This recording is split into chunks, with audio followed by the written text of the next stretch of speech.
Vejo duas coisas que me aterrorizam aqui. A primeira é esse robô atrás de mim. Não sei o que ele vai fazer. A outra é ver 25 minutos no relógio, simplesmente porque estou tão acostumado a passar o dia todo falando que 25 minutos para mim é o tempo que levo para começar a me aquecer.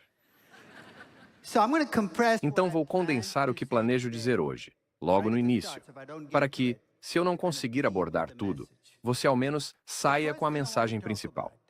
A primeira coisa sobre a qual quero falar é o que chamo de ciclo de vida corporativo, onde toda empresa, assim como os seres humanos, nasce, cresce, amadurece e, como todo ser humano, entra em declínio. E assim como os seres humanos não gostam de envelhecer, as empresas também não gostam de ficar velhas. Então, a primeira mensagem que quero falar é sobre essa noção do ciclo de vida corporativo. E como tentar lutar contra isso é a coisa mais perigosa que uma empresa pode fazer. A segunda mensagem que quero transmitir é que o foco de uma empresa precisa mudar à medida que ela avança no ciclo de vida, desde o estágio inicial até o crescimento, maturidade e declínio. E muito valor é destruído no mundo por empresas que não agem de acordo com sua idade. Empresas jovens que tentam agir como velhas e empresas velhas que tentam ser jovens novamente. E há todo um ecossistema que alimenta essas empresas, consultores, banqueiros, que basicamente eu chamo de cirurgiões plásticos do mundo dos negócios. Essencialmente dizendo, vou te dar um lifting, você pode ser jovem novamente. A terceira mensagem que quero abordar está diretamente ligada ao tema que ensino, que é valuation. Quando falo de valuation, para a maioria de vocês, o que vem à mente são planilhas, modelos e números, certo? É assim que somos treinados a pensar em valuation. Em 32 anos ensinando valuation, aprendi uma lição muito importante, que demorou um tempo para eu compreender. Valuation nunca pode ser apenas sobre números. Um bom valuation sempre tem uma história embutida. E uma das coisas que quero abordar é como o equilíbrio entre história e números muda à medida que uma empresa vai de jovem para mais velha. E a mensagem final que quero transmitir é sobre grandes CEOs. E vou argumentar que o que torna um CEO excelente muda conforme a empresa avança no ciclo de vida. Que o que faz um CEO ser ótimo em uma empresa jovem é muito diferente do que faz um CEO ser ótimo em uma empresa madura. Tenho muito conteúdo para abordar, então quero começar. Quando ensino finanças, uso algumas estruturas para ilustrar algumas das grandes lições em finanças. E uma das coisas que acho útil é a noção de um balanço patrimonial, mas não um balanço contábil. Eu não sou contador, graças a Deus por isso. Um balanço patrimonial financeiro é muito diferente de um balanço contábil. Pode até parecer igual. Tem ativos e passivos. Mas no balanço, em vez de dividir os ativos da forma como os contadores fazem, em ativos fixos e ativos circulantes, financeiros e intangíveis,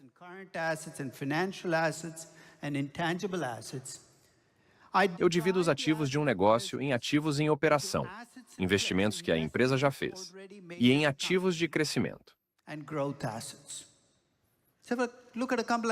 Se olharmos para uma empresa como a Microsoft, os ativos em operação incluirão o Office, o Windows e o que eles já têm em funcionamento. Mas os ativos de crescimento são o valor que estou atribuindo ao que espero que façam no próximo ano, em 2 anos, 5 anos, 10 anos, e assim por diante. Do outro lado do balanço, há apenas 2 maneiras de financiar um negócio. Você pode pegar dinheiro emprestado ou usar seu próprio dinheiro. Dinheiro emprestado chamamos de dívida, e usar seu próprio dinheiro chamamos de capital próprio.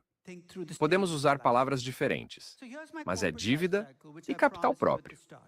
E é assim que essa estrutura vai me ajudar a pensar nos estágios do ciclo de vida. Então aqui está o ciclo de vida corporativo.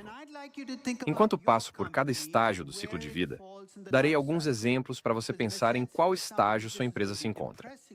No início do processo, o nascimento de uma empresa é, claro, uma startup. Podemos pensar em startups em diferentes setores. No momento, por exemplo, o setor de inteligência artificial pode ser onde você vê startups. Na semana passada, houve uma grande comoção nos mercados por conta da abertura de capital de uma empresa chamada Tilray. Para quem não conhece, a Tilray é uma empresa produtora de cannabis. E agora, esse é um negócio muito quente. A empresa quadruplicou em valor nos primeiros 3 dias e perdeu 50% nos 2 dias seguintes. Mas startups são empresas jovens que estão surgindo. Há uma taxa de mortalidade muito alta. A maioria das startups não sobrevive.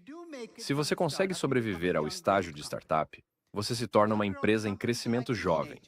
Empresas em crescimento jovem são como adolescentes. E você sabe o que adolescentes fazem, certo? Coisas incrivelmente estúpidas. Portanto, quando você vê uma empresa como a Tesla ou a Uber, e as pessoas criticam dizendo: como vocês se comportam de forma tão imatura? Lembre-se de que são empresas adolescentes. Empresas adolescentes nem sempre pensam nas consequências. Mas o futuro está cheio de potencial. Depois, temos as empresas em crescimento jovem. Este é o momento em que você está no auge da sua glória. É quando você pode dormir às 3 da manhã, acordar às 6 e ainda funcionar. Você está no seu auge. Então, você se torna uma empresa de crescimento maduro. Essas são as Facebooks e Googles do mundo. Você tem lucros impressionantes, fluxos de caixa incríveis e ainda continua crescendo, mas ainda está desfrutando da vida. Depois vem o que eu chamo de meia-idade. A meia-idade é algo que ninguém quer chegar, mas há coisas piores esperando por você. Você se torna uma empresa madura. E então vem a fase final, que ninguém quer estar, que é a de declínio. As empresas nascem, amadurecem, entram em declínio. É da natureza do processo. E se você pensar em onde uma empresa se encontra nesse processo, pode começar a pensar não apenas em como ela deve ser administrada e o que deve fazer, mas também em como avaliá-la. Se você pensar no que faz esse processo evoluir, é assim que se deve pensar. Alguns negócios são fáceis de entrar e escalar. Não exigem um investimento em infraestrutura tão grande. Não exigem décadas para serem construídos. Você pode crescer rapidamente. Isso determina a rapidez com que você passa de uma startup para uma empresa madura. Uma vez que você se torna uma empresa madura, você colhe os benefícios de ter construído um negócio antes de entrar em declínio. O que permite que as empresas cresçam rapidamente é a facilidade de escala, a rapidez com que você pode entrar nos negócios e o pouco capital necessário para crescer. Mas o que faz as empresas entrarem em declínio são exatamente os mesmos fatores. Então, vou começar com o que acredito que está acontecendo em todo o mundo e que está mudando não apenas a forma como devemos fazer valuation, mas também como devemos administrar negócios. Acredito que os ciclos de vida das empresas estão ficando mais curtos. A forma como descrevi isso em um dos meus posts no blog foi: empresas de tecnologia envelhecem em anos de cachorro. Sabe o que quero dizer com isso? Uma empresa de manufatura centenária é uma empresa antiga. Empresas de tecnologia envelhecem como cães, no sentido de que crescem do nada para algo realmente grande muito rapidamente. Elas não permanecem maduras por muito tempo antes de entrarem em declínio. Vou te dar 2 exemplos. Algumas semanas atrás, recebi uma ligação de um repórter sobre a GE. A GE tem uma história incrível, mas muito disso ficou no passado. Ao falar da GE hoje, ele me perguntou: como você descreveria o futuro da GE? Eu respondi: parece uma caminhada para o fim. Não há nada de otimista a se esperar agora. Mas antes de lamentar seu fim, lembre-se de que ela viveu 125 anos gloriosos.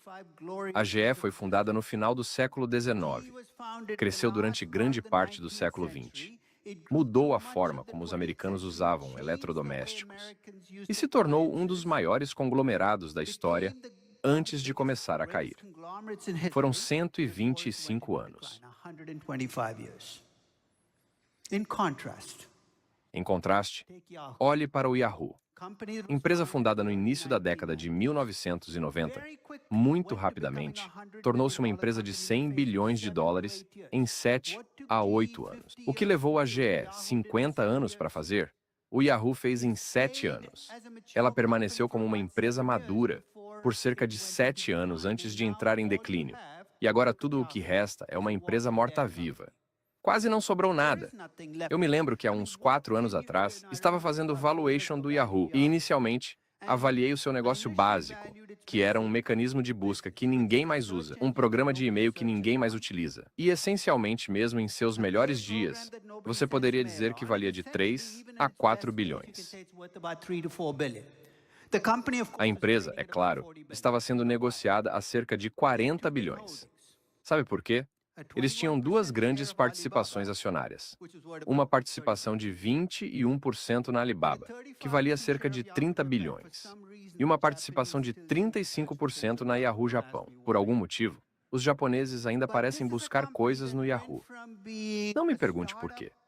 Mas essa é uma empresa que passou de startup para uma grande empresa e depois para nada em um período de 25 anos. Eu poderia contar a mesma história sobre a Nokia. O mesmo vale para a BlackBerry. Se você olhar para as grandes empresas que começaram nas décadas de 1970 e 1980, especialmente no setor de tecnologia, o ciclo de vida dessas empresas basicamente se comprimiu. E acho que precisamos adaptar a forma como pensamos sobre os negócios para refletir esses ciclos de vida mais curtos. Então, deixe-me começar com o primeiro dos 3 pontos que quero abordar relacionados ao ciclo de vida. Eu ensino 2 disciplinas: finanças corporativas e valuation. Se você me pedir para descrever a diferença entre essas 2 disciplinas, seria: em valuation, eu olho para as empresas de fora para dentro. Eu olho para uma empresa como um investidor, perguntando: quanto eu pagaria por essa empresa? Isso é valuation. Em finanças corporativas, eu olho para as mesmas empresas de dentro para fora, basicamente como um gestor, perguntando: se eu estivesse administrando essas empresas, como as administraria de forma diferente? E as pessoas sempre se surpreendem com isso, porque pensam: eu escrevo muito sobre valuation, então é isso que eu devo preferir. Mas, na verdade, eu prefiro ensinar finanças corporativas, porque tenho mais graus de liberdade, mais alavancas que posso mover para mudar o valor de uma empresa. E se você me pedir para resumir minha aula de finanças corporativas, eu consigo fazer em uma página.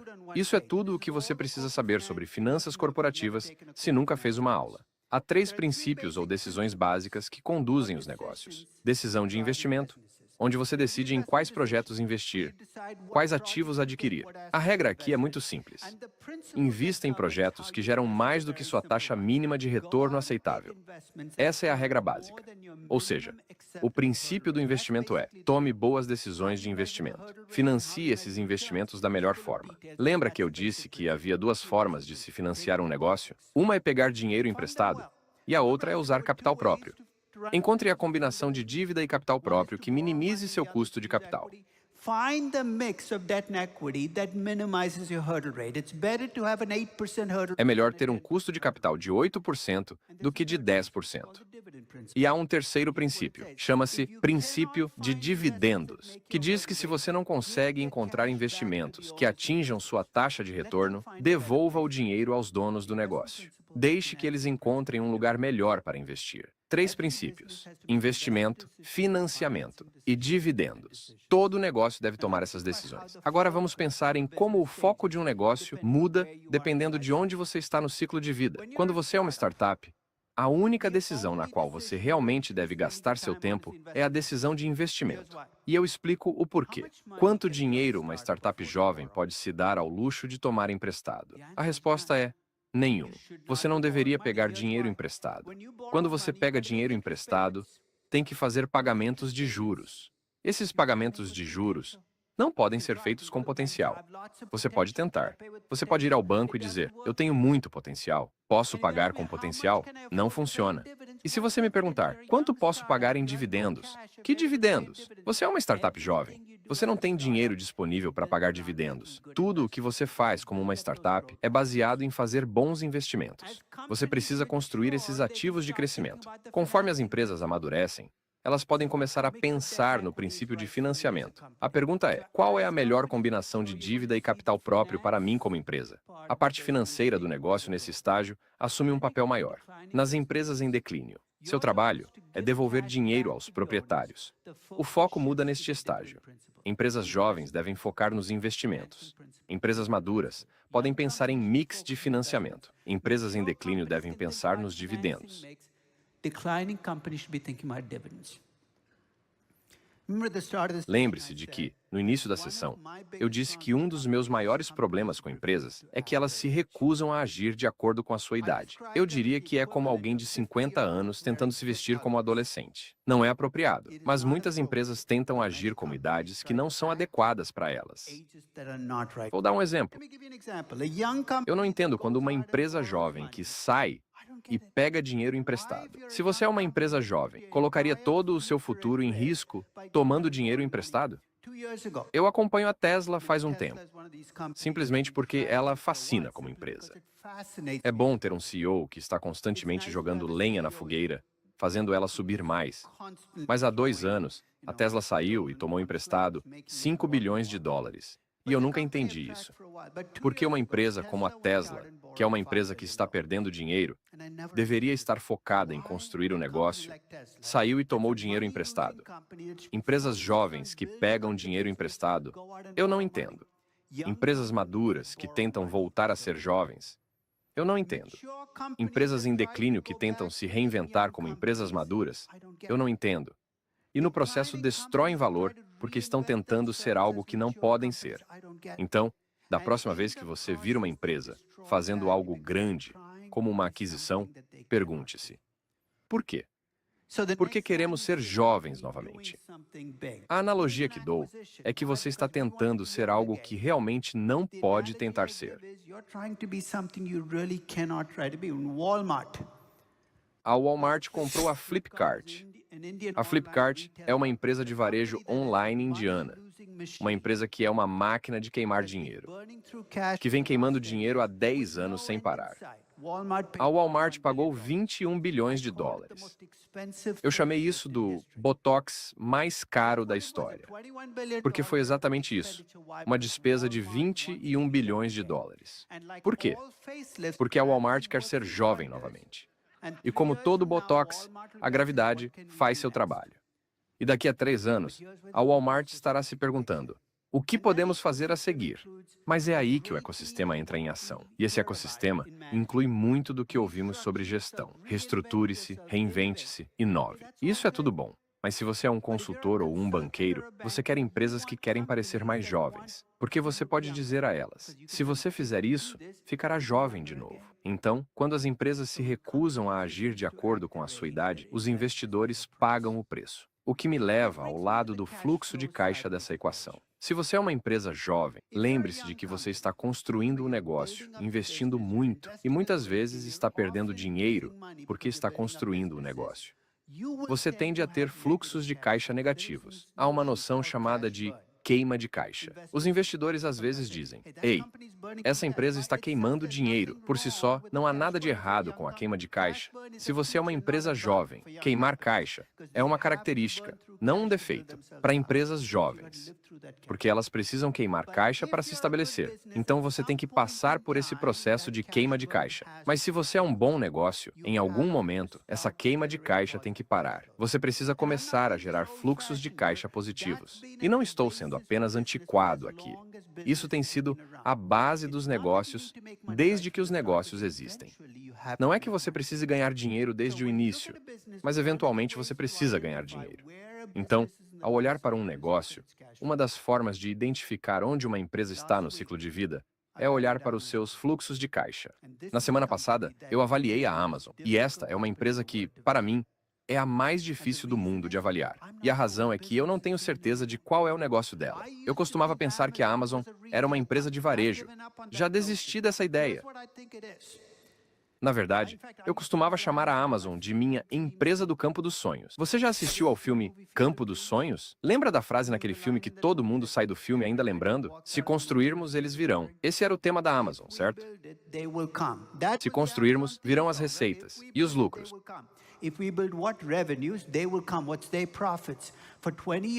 Eu costumava pensar que a Amazon era uma empresa de varejo. Não acho mais que seja. Acho que é uma plataforma de disrupção que pode efetivamente entrar em qualquer negócio no planeta. E há uma coisa que podemos garantir com a Amazon. Seja qual for o negócio que ela entrar, eu não sei se a Amazon vai ganhar dinheiro, mas há uma coisa que posso garantir a você. Se você for qualquer outra empresa nesse setor, posso garantir que você vai perder dinheiro. Então, se você está em qualquer negócio que a Amazon esteja de olho, Más notícias estão por vir para você. Você sabe que no dia em que a Amazon entra em qualquer negócio, todas as outras empresas perdem dezenas de bilhões. No dia em que ela entrou no setor de alimentos, outras empresas de alimentos perderam 40 bilhões de dólares em valor de mercado naquele único dia. Então, em qualquer negócio que você esteja, todas as noites, ajoelhe-se e diga: por favor, Deus, não deixe a Amazon entrar no meu negócio, porque ela destruirá seu negócio e não deixará nada para trás. Então, agora ela é uma plataforma de destruição com um exército. Sabe como se chama esse exército? Chama-se Amazon Prime. 110 milhões de membros absolutamente fiéis, que eles podem soltar em qualquer negócio que quiserem. Então, na semana passada, quando avaliei a Amazon, tentei colocá-la no ciclo de vida. Eu não tenho certeza de onde ela está agora. Definitivamente, não está se comportando como uma empresa madura. Está se comportando como uma empresa em crescimento jovem, com $1 trilhão em valor de mercado. Isso nunca foi visto antes na história. E eu não sei o que vai acontecer a seguir, mas vai ser interessante assistir. Não vai ser divertido competir contra ela. Então, os pontos de atenção que as empresas precisam considerar são: primeiro, para as empresas jovens, você precisa lembrar que a queima de caixa vai acontecer. Você não pode lutar contra ela. Para empresas maduras, você deve reconhecer que o crescimento vai começar a desacelerar. Você não pode lutar contra a desaceleração do crescimento. E uma vez que você entra em declínio, precisa começar a pensar em como devolver o dinheiro aos proprietários. Há um grande debate nos Estados Unidos sobre como a recompra de ações é uma coisa terrível. Você já ouviu esse argumento, certo? Quando as empresas recompram ações, aquele dinheiro não está sendo reinvestido na empresa. E minha resposta é: qual o problema com isso? Você realmente quer que a GM invista seu dinheiro de volta no negócio dela? Se olharmos para as 100 maiores empresas do ZEUA, eu diria que em 60 a 70% dessas empresas, reinvestir no negócio é quase uma garantia de que esse dinheiro vai ser desperdiçado. Não há nada de errado em uma empresa dizer: sabe de uma coisa? Não há nada para investir. Pegue o dinheiro de volta. Esse dinheiro não sai do mercado. Apenas volta para outros negócios. O que me leva ao meu terceiro ponto, que é essa noção de conectar histórias e números. Como disse, quando comecei a ensinar valuation, eu costumava pensar que era tudo sobre os números. Mas não é apenas sobre os números. Para mim, uma boa avaliação é uma ponte entre histórias e números. Quando você me mostra uma avaliação e aponta um número e pergunta: por que esse número é o que é? A minha resposta nunca vai ser: porque eu usei uma taxa de crescimento de 25% nos primeiros 5 anos e de 5% depois disso. Sempre será uma história. Cada número na minha avaliação precisa ter uma história por trás dele. E cada história que conto sobre uma empresa precisa ter um número associado a ela. Eu tenho apenas 2 minutos. Vou condensar o que quero dizer sobre histórias e avaliações. Com empresas jovens, tudo é sobre a história. Quando avaliei a Uber em junho de 2014, era uma startup, uma empresa jovem que estava perdendo muito dinheiro. Toda a minha avaliação foi baseada na minha história sobre a Uber ser uma empresa de serviços de transporte urbano. Isso guiou toda a minha avaliação. Quando terminei minha avaliação, um dos principais investidores da Uber, Bill Gurley, capitalista de risco, investidor líder na Uber, disse: você entendeu a história toda errada. A Uber não é uma empresa de serviços de transporte. É uma empresa de logística. Note como as palavras têm consequências. Ao usar a palavra logística, o que ele fez? Ele triplicou o tamanho do negócio. Ele disse: não vamos estar apenas em áreas urbanas, vamos estar em todos os lugares. E ele disse: não teremos apenas benefícios de rede locais, teremos benefícios de rede globais. Na verdade, quando ele contou aquela história, eu fiz uma avaliação para ele. Meu valor para a Uber era de 6 bilhões. O valor dele era de 53 bilhões. O que nos separava era a história que contamos.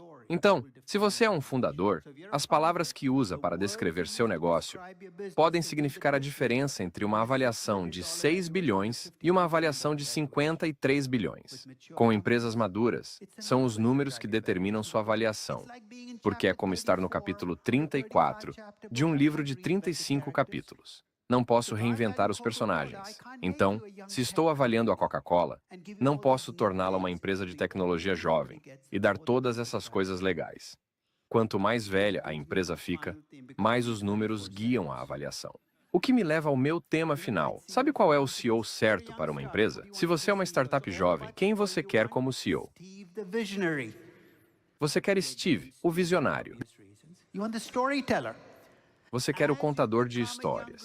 Conforme se torna uma empresa de crescimento jovem, você quer Bob, o construtor, certo? Porque você tem que começar a construir um negócio. À medida que se torna uma empresa madura, você precisa de Dom, o defensor. E quando você se torna uma empresa em declínio, sabe quem você precisa como CEO? Você precisa de Larry, o liquidante. Se nunca viu o filme O Dinheiro dos Outros, recomendo muito. Danny DeVito interpreta o papel de Larry, o liquidante. O CEO certo para uma empresa é diferente em diferentes estágios. E é aqui que o ciclo de vida comprimido entra em ação. Se olharmos para uma empresa como a General Electric, que levou 125 anos para ir de jovem a realmente velha, seu CEO foi passando. A mortalidade entrou em ação. Mas se você é o CEO de uma empresa de tecnologia jovem, pode muito bem se ver administrando uma empresa de tecnologia madura ou em declínio. E o mesmo CEO pode não ser mais o CEO certo para você.